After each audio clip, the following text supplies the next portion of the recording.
Hey there, welcome to a new video. In this video we are looking at drum rack, which basically is a tool that allows us to group different chains, different instruments, one on each note. So basically each note is a drum pad, like a drum machine, and on each pad we can create a unique chain.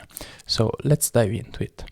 Here we have three sections. So we have the show hide macro controls, and here we can just map the macros of different settings on each pad.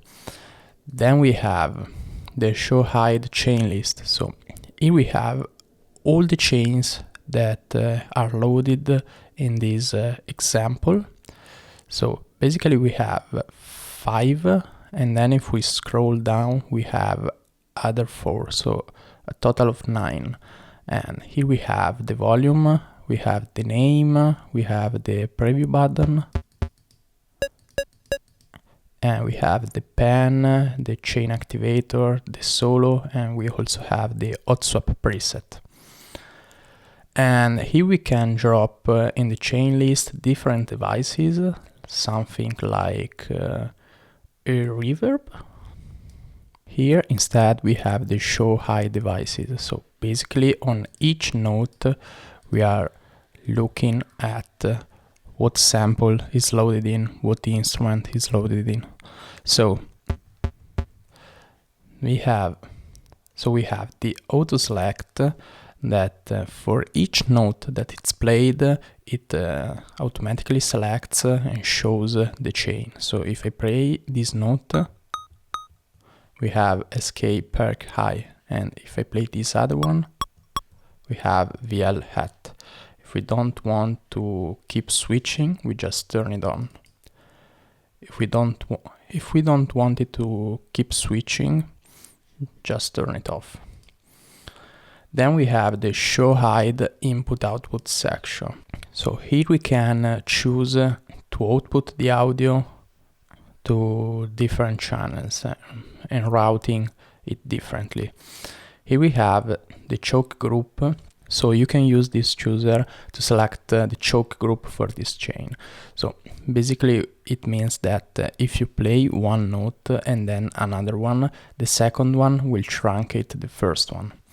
So for example, if you are playing a open hat and then you want the realistic feel of replaying the hi-hat but closed, you play the first one, which is open, then you play the second one, which is closed, and the second one will just will just stop playing the previous one. Here we have the show hide return chains. So here we have some drop out effects here section. So let's take a reverb. Okay.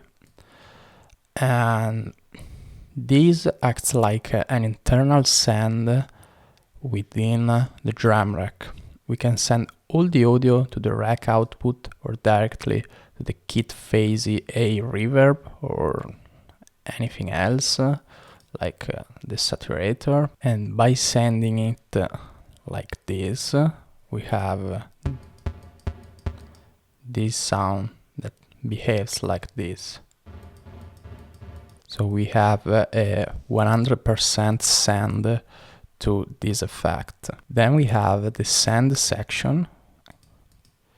So here we can just mix the things. So if I choose rack output, I can just mix in the send A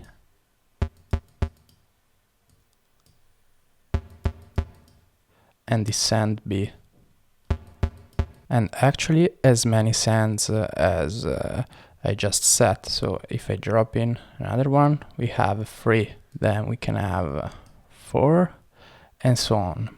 So that's it for this video. Hope you enjoyed it. See you in the next one.